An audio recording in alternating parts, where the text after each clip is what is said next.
Turn the volume, turn it loud. Miami's pride, make us proud. CanesWear crew, you hear the crowd. Hurricanes ain't backing down. Every play, every score. Raising bets and raising roar. Rocking orange, green galore. All for one and one for four. We got FTSN, taking names, winning again. Podcast fam, till the end. Tune in, now let's begin. Yo, Canes fans, what is going on? I am your host, Brad Tejeda. This is the CanesWear Daily Podcast, only on FTSN. Make sure y'all hit that like and subscribe button. If you haven't noticed all week, I've had my daily podcast on Monday, breaking down the Georgia Tech Miami game. Unfortunately, we got the first loss of the season. Last night, we had Brett, me, Mondo, Cliff, and Steve came on talking a little football for the Miami Hurricanes as well. And today, this guy needs no introduction. He's been on the show multiple times. Former Miami quarterback, my guy, Malik Rosier. Make sure y'all give him a follow on X if you want to win some money on some bets or just know what future opponents are going to be doing before you see it on the field, because this guy seems to be hitting it on the head lately. Malik, what's going on, brother? Going on, man. I know the Miami fans are going to be on my butt about wearing the Georgia stuff, so I'm going to go ahead and say that. But all my Miami stuff is washing. Obviously I wear it for the most part. But today it was the only long sleeve shirt that I had that, I'll wear. I don't wear anything else besides Miami and Georgia's, just so all the Canes fans know that. Hey, listen, man, we got our first loss of the year. It's time that, maybe just like the football team, you got to throw them in the washer, kind of give them a little cleanse, get them all brand new again and see what happens moving forward. And, hey, you're not the only one that, doesn't wash Miami clothes every now and then. Our guy, Michael Irvin, it seems like every game you see him on the sideline. That guy hasn't washed that shirt in I don't know how long. But hopefully now with the first loss of the season, maybe he could start washing that shirt, man. But let's get right into it, right? I mean, there's no doubt about it. It was very disappointing loss. Miami's first loss of the season to Georgia Tech up there in Georgia. I just want to go right off the bat, man, and talk about what you saw prior to this matchup. You weren't very shy about this. I mean, Cane fans, let me see if I can try to zoom it in for you. But while you kind of break down what you saw, Malik, I'm going to pull up your tweet. What was your, outlook on Georgia Tech going into this game? Yeah. One, they're fast. I mean, obviously that was the number one. I mean, you watch those guys, they get to the edge fast. I think that Buster Faulkner, who's our offensive coordinator, I knew him when he was at Middle Tennessee as a coach, and I also knew him whenever he was at Georgia for a couple of years whenever I was on staff there. So a guy that definitely understands how to use his personnel. I think Georgia Tech knew going in, hey, we're not just going to sit here and play bully ball. Obviously, they do have some, big offensive line, but at the end of the day, they're good at getting to the edge. They're good at using their perimeters. They did a good job of using numbers, right? One guy did a breakdown. We have it's either 5-on-4 or 5-on-6. They always had an extra hat to the run side, which I think was a great job by them schematically. And that's kind of why I say, we got to do a good job of setting the edge. You also got to know that, they have a running quarterback. So the fact that Haynes King is a runner, obviously does its own threat. To me, it was just more disappointing to see a team basically telegraph run and pass, right? When they had King in, it was more run heavy. When they brought the freshman in, it was more pass heavy. And to me, the fact that they beat us telegraphing that, it just shows that we have a glaring issue, whether it's guys not in the right spot, whether it's guys confused about coverage, whether it's, hey, this scheme doesn't work for this team, right? We talk about, hey, offenses have to adapt based on their personnel groupings. That's the same way for a defense, right? If you don't have guys that are great in man coverage, well, now you got to play a little more zone. So I think that's kind of where I hope that over, this break that, Goodry, the defensive guys kind of get back and say, hey, what works for us? What doesn't? What are teams running on us that are successful? How do we stop it? Because, again, if I'm an offensive coordinator and I'm watching Georgia Tech get the edge a lot, that's probably what I'm going to try doing. You know what I mean? I'm going to try to do it until you stop it. And so, again, I think that's something that I hope that between the defensive side, taking accountability, and obviously the DCs putting, our guys in a better spot, I hope that that's kind of what comes together this weekend. And to your point, Malik, a while back in 2017, when you were the quarterback at Miami, there were similar situations that were going on from a game plan standpoint throughout a football game, very similar to how Georgia Tech ran their two quarterbacks against Miami, where it was pretty obvious when Haynes King was in the football game, he was most likely running. And then when Philo, however you want to pronounce his name, when he came in, they were obviously throwing the football. And going back to my point, back when you were the quarterback at Miami, when you were in the game, we knew you could throw or run the ball. But then there were opportunities where true freshman at the time, I believe N'Kosi Perry would come into the game. And it was you kind of knew what was going to happen, right? And did you see defenses adjust, whether you were on the sideline or on the field? Did you see defense adjust schematically, and whether it's the linebackers communicating with the linemen or the safeties communicating with the linebackers, the shifts and the alters that were made when different quarterbacks were in? Did you see that personally as a quarterback? And then I also want you to kind of explain why we aren't seeing that with this Lance Guidry defense this past weekend. No, not really. The biggest shifts that happened. Oh, I have to go inside. These dogs next door me barking like crazy if they hear any noise. So come on, Roxy. So I don't necessarily see a lot of shifts whenever quarterback changes. Just like that was kind of my big thing was that, hey, they have a freshman. Why are we not getting out of some of our coverages? We're a cover one man team. When Philo was in, we stayed cover one man. So you don't necessarily see those type of stuff change. To me, the biggest changes you'll really see with defensive personnel is more wildcat. Like I remember whenever we'd go wildcat with DJ Dallas, we'd see a different type of defense because that's more of your run heavy running back at quarterback type ordeal. Even if a guy is a little more run heavy as a quarterback, obviously he's a quarterback, so he has the ability to pass. You also don't want to zero out and the guy throws a quick slant or a fade and you give an explosive play. So for the most part, you don't really see that much change. And even for Guidry, to me, I think Miami is a man team. I think when you talk about how or what coverages South Florida high school kids are used to, it is man coverage. Where you're talking about, Miami Central, where you're talking about Norland, whether you're talking about Carroll City, most of those teams don't run zone, they run man. So that's kind of what, these young guys are used to running. But again, at the end of the day, if an offensive coordinator is very good, right, at running pick routes, running rub routes, getting your guys kind of out of position based on man, that to me is where the DC has to be. Hey, we can run man, we can run zone, we can run three, we can run quarters. Like teach the kids more than just one. Now, again, I think that you should always run what you're good at. But I will say this, as a quarterback, if I know you have man and I have a pick route or a rub route, now I really like that. So again, I think that, sprinkle in some zone. Don't let these guys every time we line up in single high say, oh, I know this is cover one. Make them think, hey, is this one or three? Or they're going to go to man or zone. So that's some stuff that I think that Guidry can really help and kind of change with the defense this week.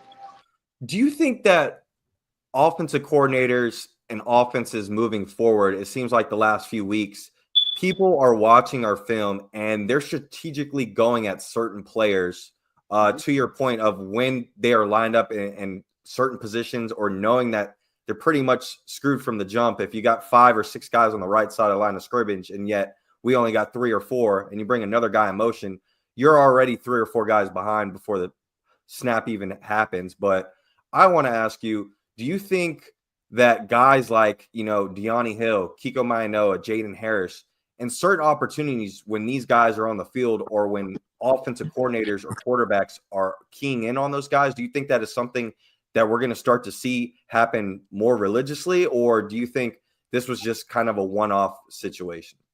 No, I think that they're going to get targeted more and more. I remember going into the offseason, one of our big concerns was our secondary, saying, hey, we have some young guys that's going to have to play. Do we have vets that are proven that, can kind of hold down the secondary?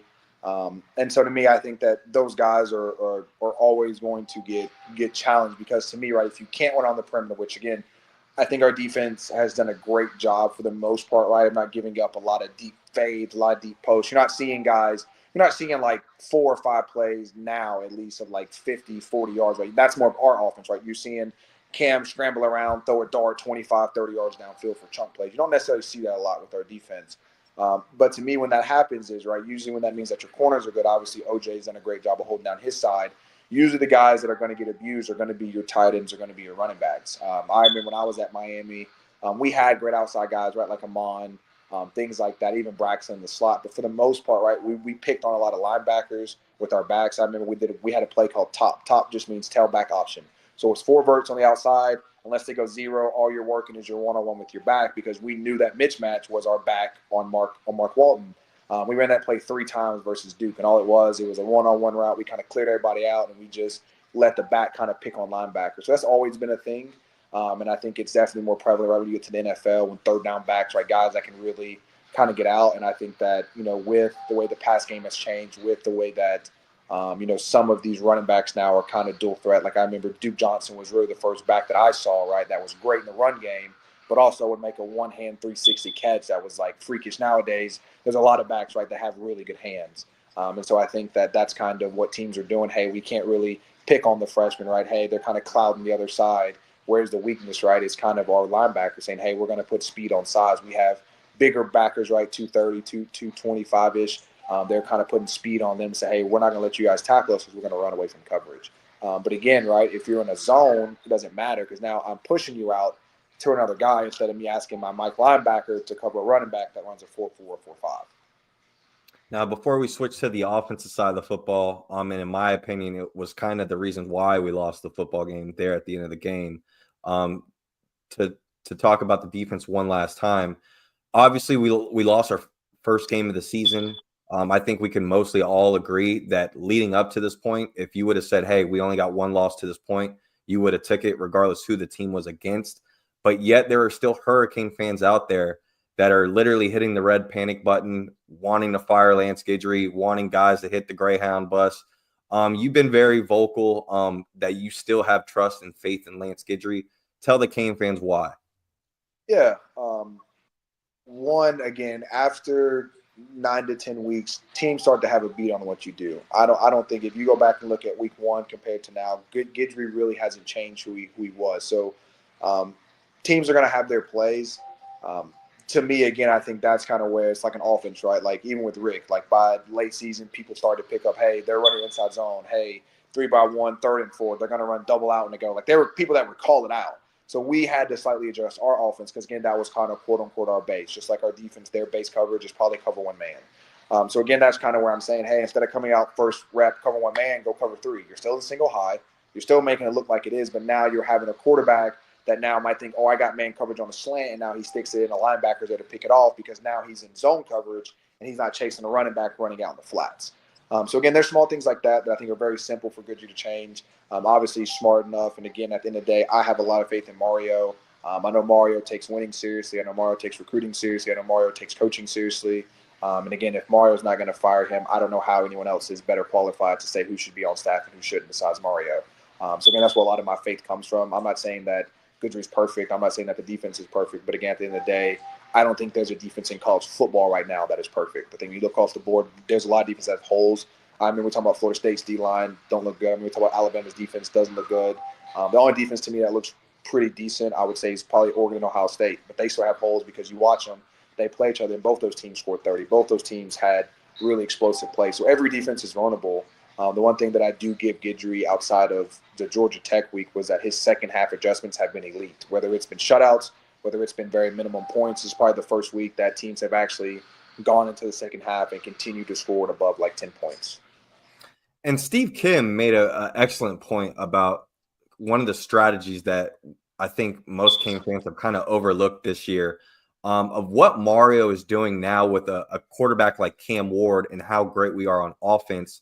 He's doing something similar out of the Bill Belichick, Tom Brady playbook where he's actually deferring most of the time if they win the toss because you have the opportunity to have 14 points without the other opposing team getting the ball, whether that's that last drive in the second quarter, first drive in that third quarter. Unfortunately, this game, we weren't able to execute on either one of those, and there were a lot of glaring defects, whether it was not taking the points where opportunities were given. I believe we left 9 points on the board in very clutch situations where I think you needed to take the points.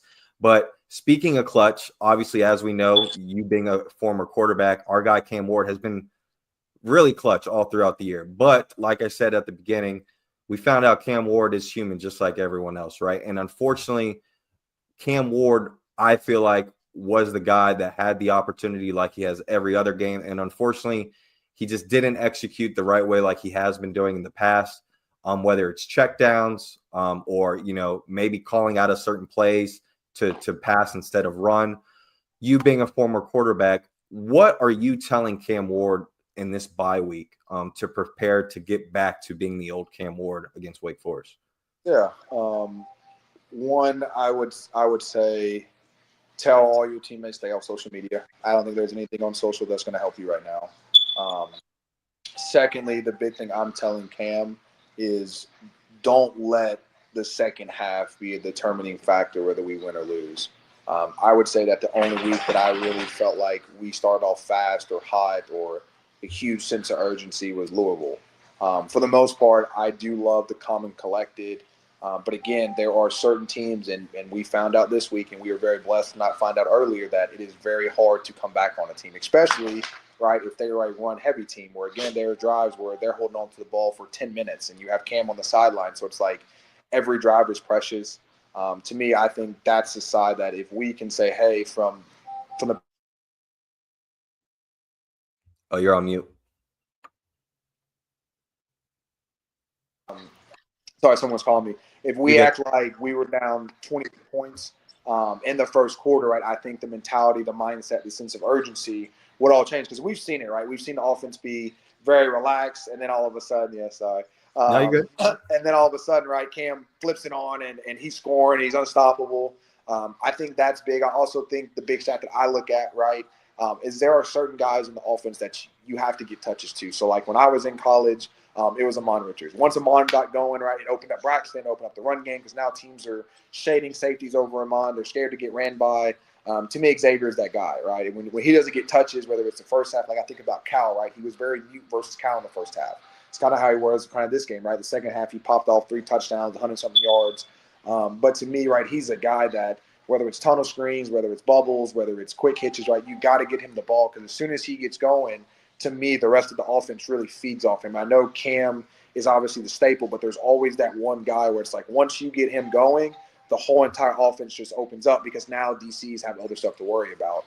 So I think that's some stuff that I wouldn't necessarily tell Cam to force the ball to Restrepo, but one thing that I will say is there are a lot of underneath routes. Like I screenshotted one, it was mesh where it's like a 3rd and 4, maybe it's like a 3rd and 5, and Restrepo's in front of him and he kind of scrambles around and flicks it out late. You know what I mean? There's also plays where it's like, hey, the guy's in front of you out up for 5 yards, just hit him, whether it's X, whether it's a running back. So I think a lot of that, just take what the defense gives you. That was one thing that whenever he transferred in from Washington to Miami, that was one of my biggest points on him was that you watch him. If you're offense off and he has a hitch or a speed out, he's taking it. It doesn't matter. It doesn't matter if the corner comes open late. I think that's one thing that I would tell Cam to get back to. Hey, take what they give you. They're going to drop deep. They don't want you to make the Houdini throws. You know why? It's because they respect you. They know you can make it. You know what I mean? Like everyone's seen it. You've been had a lot of highlight reels. But to me, my favorite highlight reel of him so far was the USF play where he dodged 2 guys, nice and easy, flicked it to Martinez. Martinez goes 15 yards down the field. Like that to me is just as incredible play as that one, as the first touchdown that Xavier Restrepo had in the back of the end zone last week or 2 weeks ago at home. So again, I think that stuff like that goes overlooked. And so me as a coach, I'm very much saying, hey, it's okay to give the ball to Mark Fletcher with 10 yards of grass. It's okay to give the ball to Arroyo in the flats with 5 yards of grass. Like, let your guys go make plays, and especially looking for the NFL, right? Like, you see that, to me, a lot with Caleb Williams. I watched Caleb, right? In college, he's making Houdini plays, and the NFL doesn't work. Ends are too fast. Corners are too good. Guys can, replace and kind of retreat really fast. So to me, that's stuff that, hey, Cam, obviously you have a lot of the makeup that it takes, to play quarterback to be one of the best. But you hear Tom talk about a lot, right? Like guys don't understand stuff. Guys don't take what is given. Guys, and I'm not saying that he's not, because I very much think he's the best quarterback in this draft. But again, there's small stuff like just take what they give you that, to me, over time, right? We talk about the last drive. People blame on Cam for fumbling, whatever. But to me, if you go back, there were small throws, whether it was guys in the flats that were open, 3rd downs where we could have converted, right? That wouldn't even have put us in that situation for Cam to have to kind of be Superman. And that, to me, it's like if you want to be the best quarterback to ever do it, look at what Tom did. If you gave him the underneath stuff, Tom was going to take it. And it's like that, to me, is what I tell a lot of my quarterbacks to model yourself after, is take what they give you. When they give you the deep shot, take advantage of it. And, usually, this late in the season, by now, you would think you would understand, like, hey, if this happened in a few weeks ago where he was doing the same things and kind of stretching it to have the big plays and wasn't hitting the checkdowns, which we saw, I believe, in the Cal game. And then that next following week, he was hitting the checkdowns. He was starting to tuck the ball and run. And now it seems like it's going back in reverse again, where he's going back and falling into his bad habits or kind of who he is as a quarterback. My 2 questions is, if he continues this and we still win, do you think this could possibly affect him in the NFL draft? Because there are going to be opportunities where he's going to be sitting down with these NFL GMs, and they're going to be sitting down and asking these specific questions on why you think you're making these plays. And then also, you never had an issue of tucking the ball and running, especially when there's a wide open hole in the middle of the field. Why do you feel like Cam Ward just doesn't do that as much? One, so I'm gonna go reverse. The first question I'll answer is the tuck and run. Sometimes it's people just don't want extra hits. Some guys just throw it more than runners. Played running back. I was a safety. I was not scared of hits. I actually like delivering hits. So for me, I always felt like if I could run and I had an open lane one-on-one versus a linebacker, I was going to win that most of the time. So again, that's kind of where my mindset was, right? If you're going to get deep and kind of take everything away from me, I'll take the 4 to 5 yards, get us in third and manageable, and we'll see if you guys can stop us.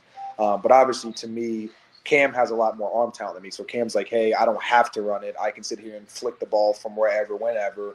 That's kind of how he plays.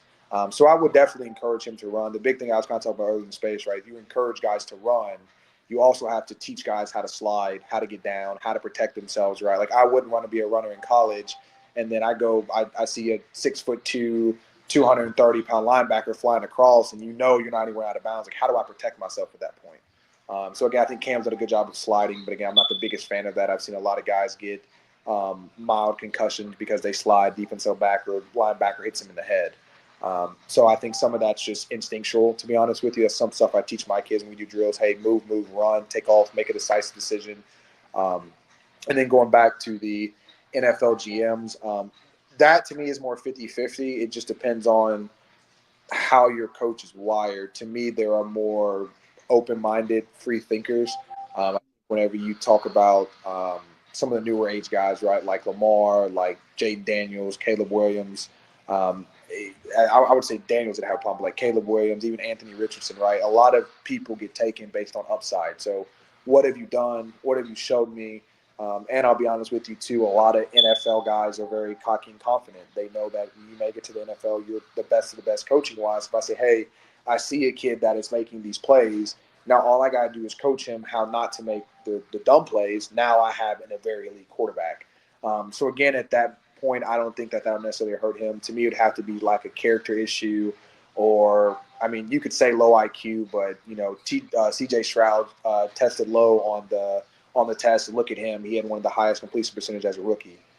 So, again, I think that's stuff that it'll have to be some type of off-the-field ordeal to get him drafted low. I think the stuff that he's shown, whether it's off-platform, moving left and right, different arm angles, leading teams back, right, from big deficits, I think that's more what, coaches look for more than it's like, hey, can this guy hit a check down? I think that's more of coaches enforcing, hey, like, if it's there, take it. And then when he doesn't, chew his ass out for not taking the check down. That's what I think is more into it than Cam Ward doesn't have the ability to hit it. I think that would be a different discussion if he couldn't.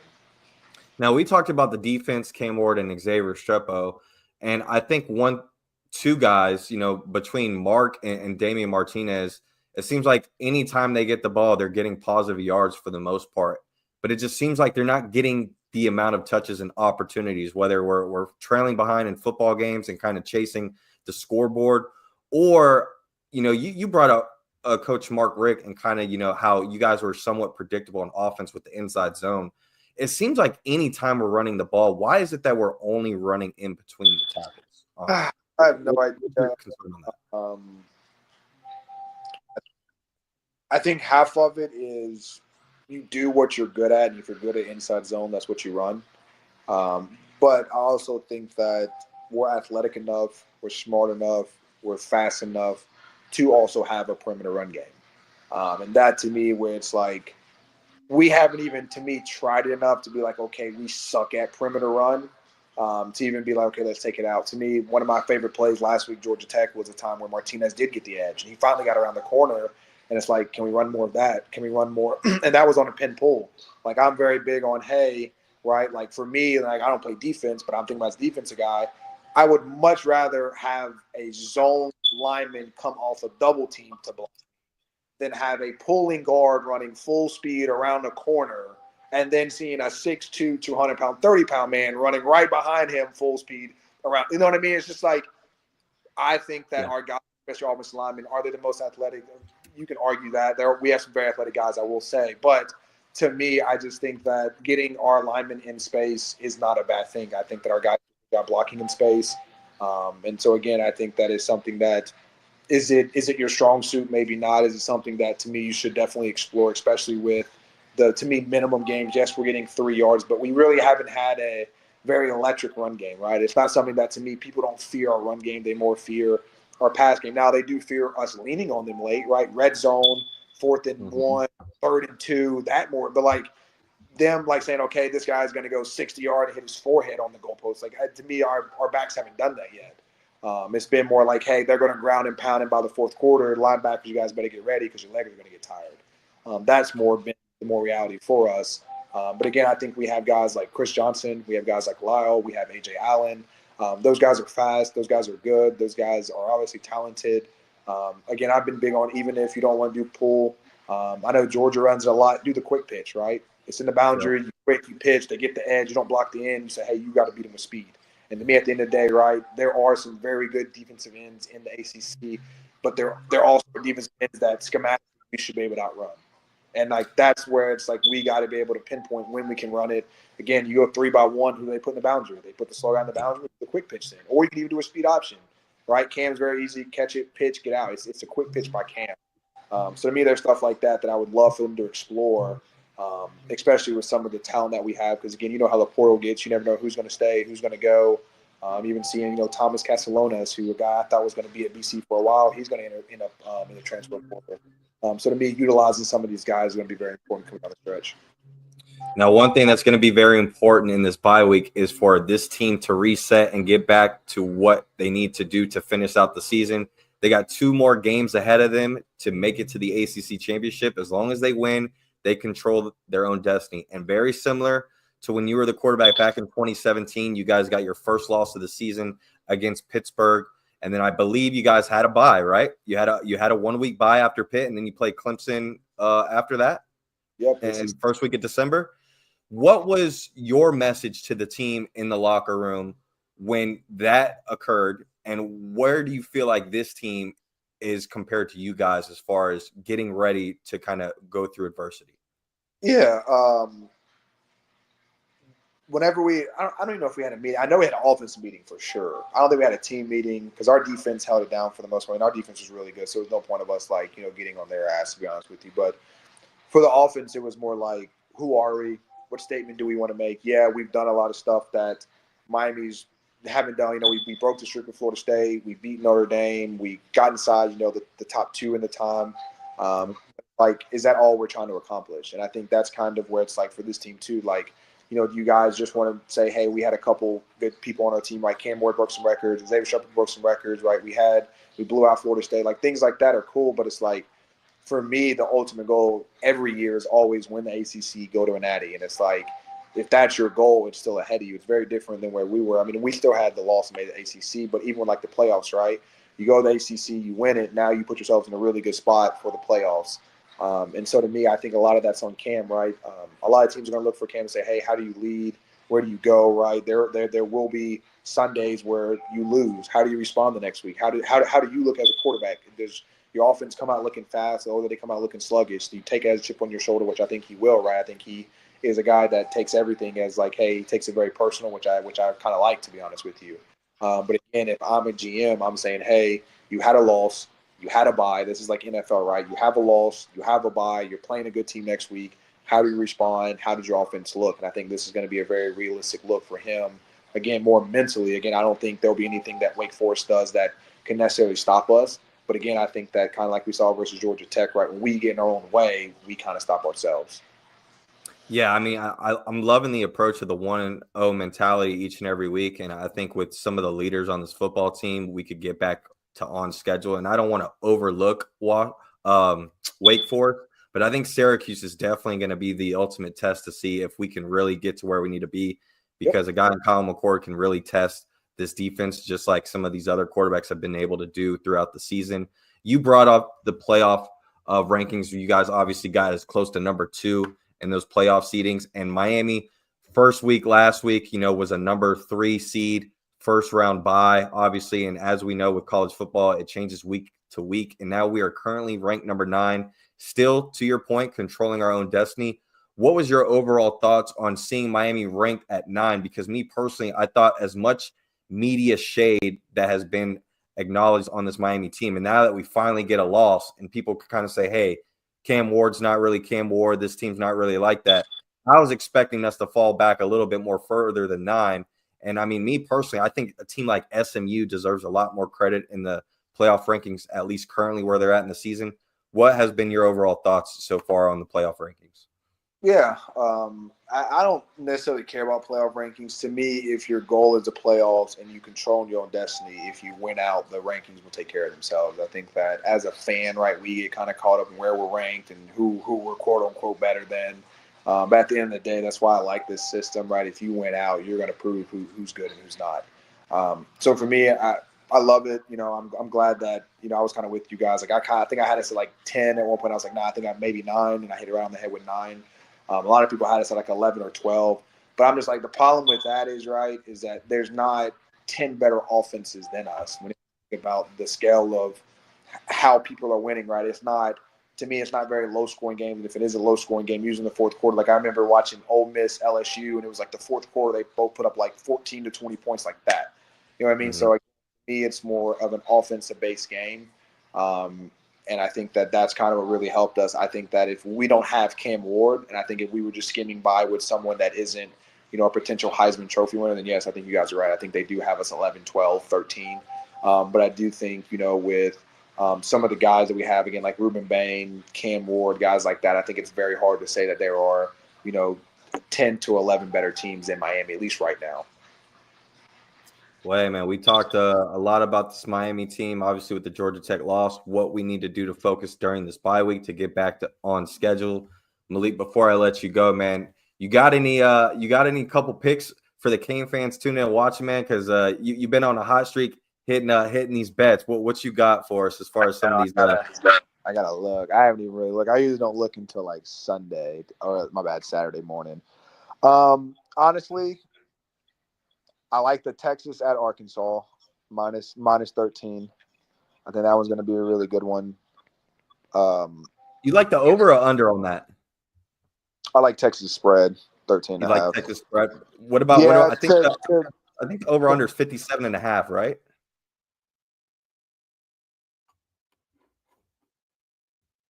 You there? Oh, he must have got a call or something. Let's see. Yeah, No, you're good. You're good. Yeah, I would say if I would look into that, like the game I just talked about, Texas, Arkansas. I know it's at Arkansas. It'll probably be a really good environment. But I do like Texas. I think that they'll do a good job, and I really don't see Arkansas slowing them down. I think that the first quarter might be a little close for the people that like Arkansas. Maybe you take their first half spread. But I really don't see Arkansas scoring above like 14 to 17 points, and Texas is easily going to score between 28 to 30. Well, you kind of pointed out at the beginning of the show, you know, wearing the Georgia long sleeve right now. They got a big test this weekend as well against Tennessee. And it doesn't seem like Tennessee's starting quarterback Nico will be playing. If he does, it'll be a game time decision. But how important is this game for Georgia to kind of stay in the mix and still, you know, have the contrary of having all these blue bloods in the playoffs? Yeah. You know, I actually think that game is going to be a lot better than what most people think. I am a big fan of Nico. I was actually in California with him. I will say I've watched a lot of Tennessee games, and there are a lot of those that he genuinely misses that are very surprising because, again, you go back and watch high school tape, you go back and watch him last year. I mean, he was hot. And, again, I think sometimes, right, to me, Tennessee is obviously a high-power offense, but I think this is the first year to me that they have a really, really good defense. Carson Beck has not been playing the best, and I'm a huge Georgia fan, and I don't think that Georgia will be able to will their way past Tennessee. I really like Tennessee's defensive alignment. I like their front seven. They do a good job of stopping the run. And again, there hasn't really been a Georgia receiver. I know even Kobe Young obviously transferred, and all that stuff happened with him, but there isn't a receiver for them that's really like stepped up and just been like this crazy receiver. Like I remember when they were back back in the day they had George Pickens. George Pickens was a freak. He was going to make every catch. You know what I mean? Like they've always had those guys. They had like McConkey, and then they had Brock Bowers. Like they always have one or two guys like you just can't stop. And this year they don't really have that. They just have dudes. They don't have the dude. And so again, it makes it very hard on a guy like Carson, who is more of a pocket passer, right? He needs weapons around him for him to be successful. He's kind of like I won't say Brad, but he's kind of like Brad, right? Like Brad's not someone that's going to scramble. If you don't get open as a receiver, you can't really do much. But if you get open, he's going to stick it in the chest. So again, I think that they have to do a good job of winning on the outside because I think this game's going to be closer than most people think. I think it's actually going to be pretty low scoring if I had to guess. Man, I love it. Cane fans, y'all know Malik very well. Please make sure y'all hit that like and subscribe button. And you do a great job breaking down film. Let the Cane fans know if they aren't already tuned in and subscribed to your YouTube channel and kind of some of the other things you've been doing lately. Yeah, so make sure to follow me on YouTube at Malik Rosier 12. Same thing on YouTube is the Malik Rosier Show. So Twitter's Malik Rosier 12, YouTube's the Malik Rosier Show. I'm actually thinking about combining it. Sometimes editing's hard, so just be on the lookout for potential collaboration with another group. But yeah, if you guys want to follow me or anyone has any suggestions, please reach out. I'm more than willing to do different breakdowns and things like that as people want to listen to it. Hey man, always appreciate time and you taking some time out of your busy schedule to chop it up with me, bro. If you ever need anything, you could just hit me or text me. But I appreciate you as always, bro, and I hope you have a great rest of the week, man. And thank you for always stopping by.